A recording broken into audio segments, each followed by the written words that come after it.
오늘의 10분 말씀.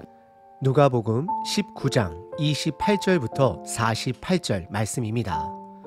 바로 앞 본문에서 예수님은 예루살렘 근처 여리고 성읍 그 안에 있는 삭개오의 집에 머무르셨습니다. 그때 많은 사람들은 이스라엘의 회복이 지금 당장 이루어질 거라고 기대하고 있었습니다. 그런 사람들을 향해 예수님은 한 가지 비유를 말씀하십니다. 바로 열 문화 비유입니다. 그 비유를 통해 예수님은 세 가지 중요한 가르침을 주십니다. 첫째, 하나님의 나라는 지금 당장 완성되는 것이 아님을 알려주십니다. 비유 안에 귀인이 왕위를 받고 다시 돌아와야 한다라는 이야기를 통해 하나님의 나라는 기다림 속에서 이루어진다라는 걸 말씀하십니다. 둘째, 그 귀인이 돌아오기 전까지 종들에게 거룩한 장사를 맡기셨습니다. 단순히 장사를 하라는 게 아닙니다. 이 장사의 목적은 이윤이 아니라 충성입니다. 주인은 얼마나 남겼느냐 보다 얼마나 충성되게 맡은 일을 감당했는가를 보십니다. 셋째, 그 장사가 이루어지는 세상은 만만하지 않습니다. 그들은 주인을 미워했고 그가 왕이 되는 것을 원하지 않았습니다. 이 말씀을 통해 예수님은 우리가 충성을 다하며 살아가야 할 이 세상이 결코 쉬운 곳이 아님을 분명히 말씀하십니다. 그리고 오늘 본문에서 예수님은 그 거룩한 장사의 모범을 친히 보여주십니다. 예수님은 예루살렘으로 들어가십니다. 그러나 사람들이 기대한 군사적, 정치적 입성이 아닙니다. 예수님의 입성은 스가랴서 9장 9절의 말씀을 성취하는 겸손의 왕의 입성입니다. 고난을 향한 길이고 죽음을 향한 걸음입니다. 그러나 결국은 부활로 이어지는 하나님의 뜻을 따르는 걸음입니다. 예수님은 그 걸음을 통해 우리에게 보여주십니다. 거룩한 장사는 곧 하나님의 말씀을 따라 충성되게 살아가는 삶임을 말입니다. 이 말씀을 통해 우리 각자에게 주어진 장사가 무엇인지 돌아보아야 합니다.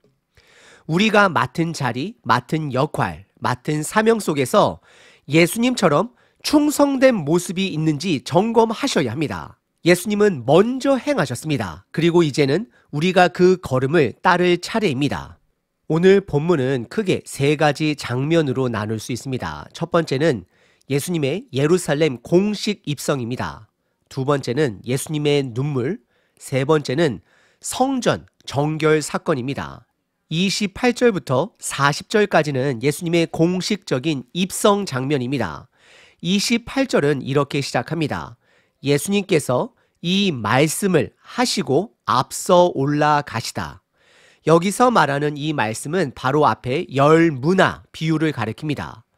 예수님은 그 비유에서 말씀하신 거룩한 장사, 즉 말씀에 따라 충성되게 살아가는 삶이 어떤 것인지 이제 직접 앞서서 보여주십니다.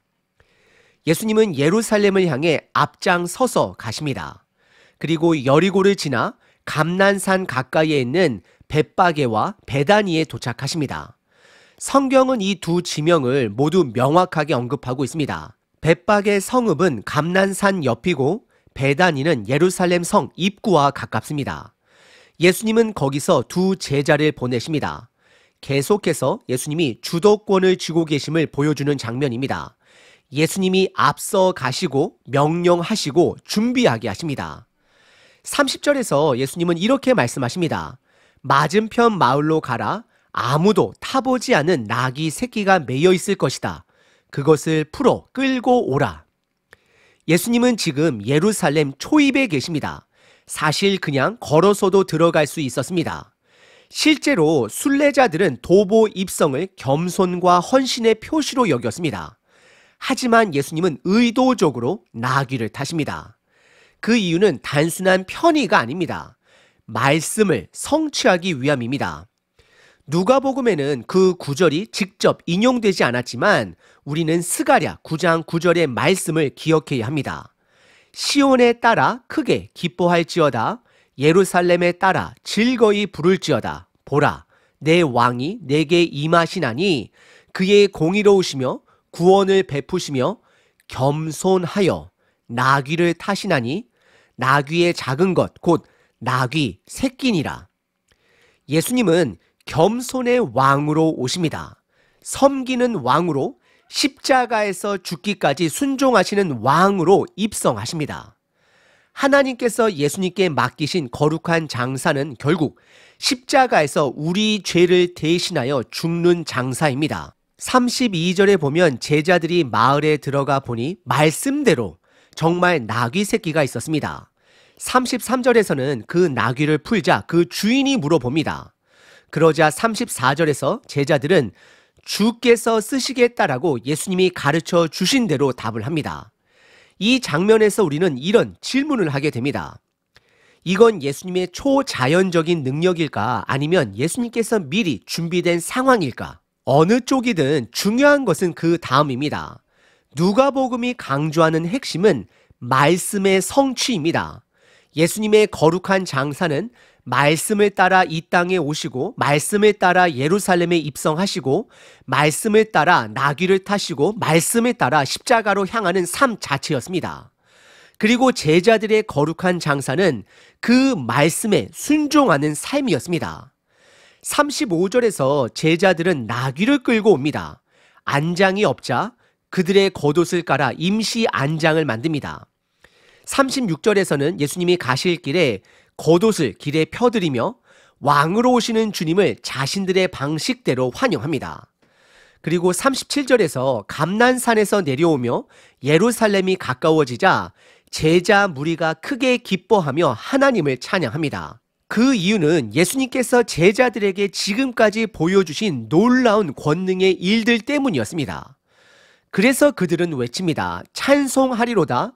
주의 이름으로 오시는 왕이여 하늘에는 평화요 가장 높은 곳에는 영광이로다. 이 고백은 들어본 고백입니다. 누가복음 2장에서 아기 예수님이 태어나실 때 천사들이 외쳤던 고백과 연결됩니다. 예수님의 탄생과 예루살렘 입성, 그 두 사건 사이에는 하나님 아버지의 한 호흡처럼 보입니다. 하늘에서 내려온 왕은 이제 십자가를 향해 걸어가십니다. 하지만 39절에서 바리새인들이 그 모습을 불편하게 여깁니다. 제자들의 찬양을 막아달라고 요구합니다. 그 이유는 왕, 영광, 하늘의 평화라는 표현 때문입니다. 이들은 예수님을 왕으로 인정하지 않습니다. 열 문화 비유에서 나오는 왕이 되기를 원치 않았던 그 백성들의 모습이 바로 이들 안에 그대로 드러난 것입니다. 그때 예수님은 이렇게 말씀하십니다. 내가 너희에게 말하노니 만일 이 사람들이 침묵하면 돌들이 소리 지르리라. 이것은 예수님께서 스스로를 왕으로 선포하신 선언입니다. 다만 세상이 생각하는 정치적, 군사적 왕은 아닙니다. 예수님은 겸손의 왕, 십자가에서 죽기까지 순종하는 평화의 왕입니다.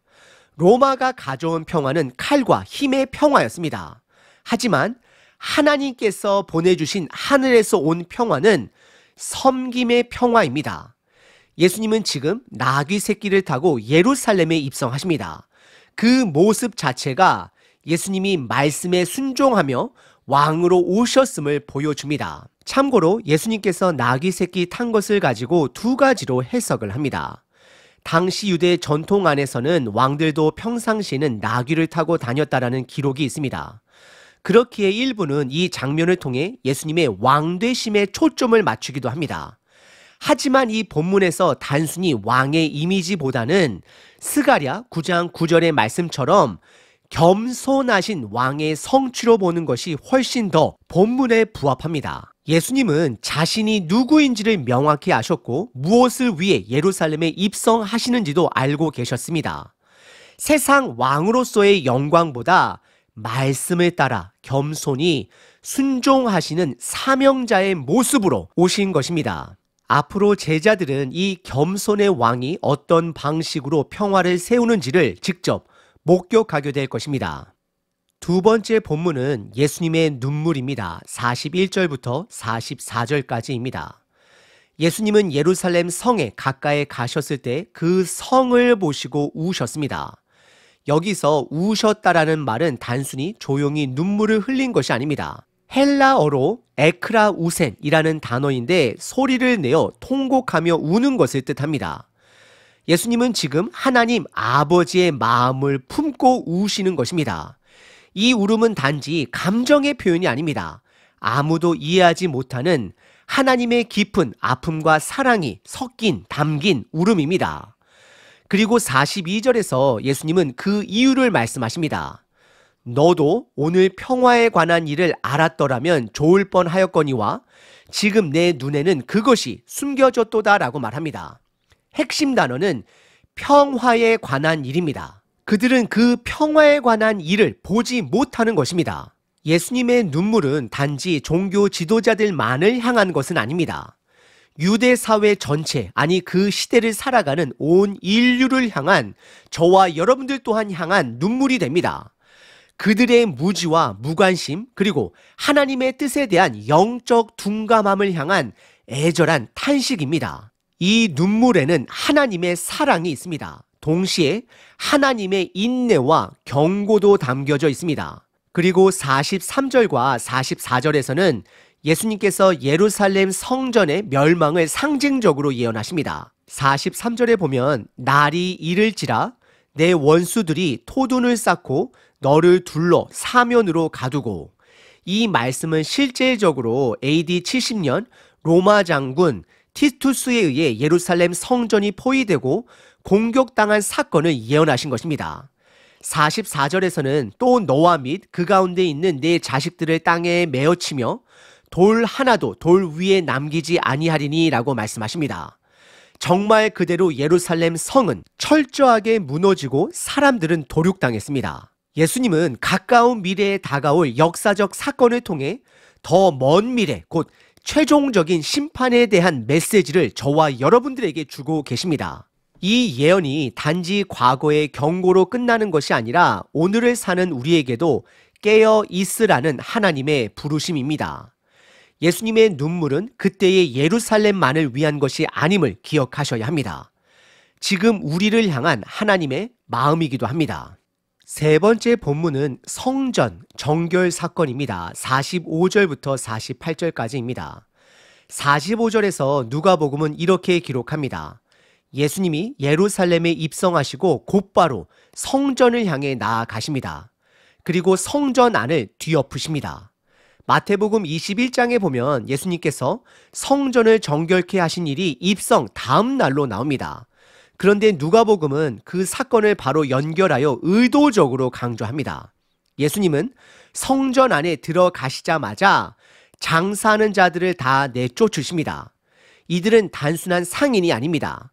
성전이라는 거룩한 공간을 세상적인 장사터로 만든 사람들입니다. 예수님은 이렇게 말씀하십니다. 46절입니다. 내 집은 기도하는 집이 되어야 한다. 그런데 너희는 강도의 소굴로 만들었다. 예수님은 성전을 향해 내 집이라고 선포하십니다. 그리고 그 집은 기도하는 집이 되어야 한다라고 선언하십니다. 이 말씀은 이사야 56장 7절과 예레미야 7장 11절의 말씀을 결합하여 말씀하신 것입니다. 하나님의 말씀을 붙들고 지금 이 성전이 어디로부터 얼마나 멀어졌는지를 예수님은 지적하신 것입니다. 그런데 예수님은 외적인 척결에서 멈추지 않으십니다. 47절에 보시면 예수님은 그곳에 머무시면서 날마다 가르치셨습니다. 단지 장사꾼들을 내쫓는 것이 아니라 하나님의 말씀으로 성전을 새롭게 하신 것입니다. 내적인 척결도 함께 이루신 것입니다. 거룩한 장사를 하시는 예수님은 단지 나쁜 것을 없애는 데서 멈추지 않으십니다. 하나님의 뜻을 회복하고 말씀으로 채우는 것까지 하십니다. 그런데 그런 예수님의 사역이 드러날수록 종교 지도자들은 그걸 견디지 못합니다. 예수님을 죽이기로 마음 먹습니다. 47절과 48절에서 그것을 보여줍니다. 하지만 48절에 보면 백성들이 예수님의 말씀을 귀 기울여 듣습니다. 그래서 그들은 당장 예수님을 어떻게 할 수가 없었습니다. 아직 하나님 아버지의 때가 아니었기 때문입니다. 하나님의 시간은 예수님의 생애를 주관하고 계셨습니다. 그리고 예수님은 그 말씀에 순종하며 거룩한 장사의 길을 끝까지 걸어가고 계십니다. 오늘 본문은 열 문화 비유 이후 예수님께서 친히 거룩한 장사의 모범적인 종의 삶을 보여주시는 장면입니다. 예수님은 이 땅에서 어떻게 살아야 할지를 단지 말씀으로만 가르치신 게 아니라 직접 몸으로 보여주셨습니다. 첫째, 예수님은 말씀에 따라 사셨습니다. 구약의 예언을 성취하시기 위해 말씀대로 나귀 새끼를 타고 겸손의 왕으로 예루살렘에 입성하셨습니다. 제자들도 그 말씀을 붙들고 순종하여 나귀를 준비했습니다. 이 모습에서 우리는 깨달아야 합니다. 말씀에 순종하는 것이 거룩한 장사의 시작입니다. 둘째, 예수님은 하나님 아버지의 마음을 품으셨습니다. 예루살렘 성을 보고 통곡하신 이유, 그건 단지 인간적인 감정이 아니었습니다. 그 당시 아무도 이해하지 못할 하나님의 아픔을 가슴에 안고 우신 것입니다. 거룩한 장사를 하는 종은 자기 유익이 아니라 하나님 아버지의 마음을 품고 살아야 합니다. 셋째, 예수님은 성전을 성전답게 회복시키셨습니다. 장사하는 자들을 내쫓으셨고 기도와 가르침으로 그 공간을 정결하게 하셨습니다. 거룩한 장사는 부정함을 몰아내는 것으로 끝나지 않습니다. 말씀으로 채우고 하나님께 집중하게 만드는 일입니다.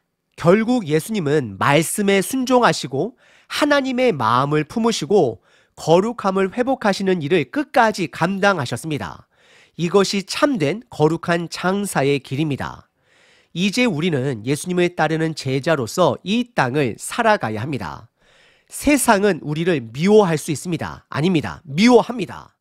우리가 예수님을 사랑하고 따르기 때문에 그들은 우리를 미워할 것입니다.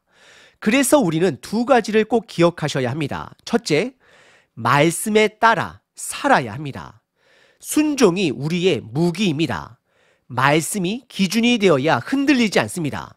둘째, 하나님 아버지의 마음을 품어야 합니다. 그 마음이 없으면 우리는 분노, 질투, 이기심, 교만, 두려움, 절망, 미움 속에 휩쓸리게 됩니다. 하지만 예수님은 오늘 본문을 통해 그 모든 감정 앞에서도 오래 참으셨습니다. 용서의 마음, 평안의 마음으로 묵묵히 예루살렘의 마지막 사명을 준비하셨습니다. 우리도 그 예수님을 따라 거룩한 장사를 감당하는 제자가 되어야 합니다. 말씀에 따라 순종하고 하나님 아버지의 마음을 품고 그 시선과 마음으로 만만치 않은 이 땅을 살아내는 제자가 되어야 합니다. 예수님처럼 오늘도 거룩한 장사를 감당합시다. 로마서 12장 1절, 그러므로 형제들아 내가 하나님의 모든 자비하심으로 너희를 권하노니 너희 몸을 하나님이 기뻐하시는 거룩한 산 제물로 드리라. 이는 너희가 드릴 영적 예배니라. 너희는 이 세대를 본받지 말고 오직 마음을 새롭게 함으로 변화를 받아 하나님의 선하시고 기뻐하시고 온전한 뜻이 무엇인지 분별하도록 하라. 주님, 예수님께서 보여주신 거룩한 장사의 길을 기억하게 하소서. 말씀에 따라 순종하며 살아가는 삶이 되게 하시고 하나님 아버지의 마음을 품고 세상을 바라보게 하소서. 내 안의 욕심과 무관심을 몰아내시고 기도와 말씀으로 정결하게 하소서. 예수님처럼 오늘도 충성된 종으로 살아가게 하소서. 나의 모범 되신 구세주 되신 예수 그리스도의 이름으로 기도드립니다. 아멘. 항상 기뻐하라. 쉬지 말고 기도하라. 범사에 감사하라.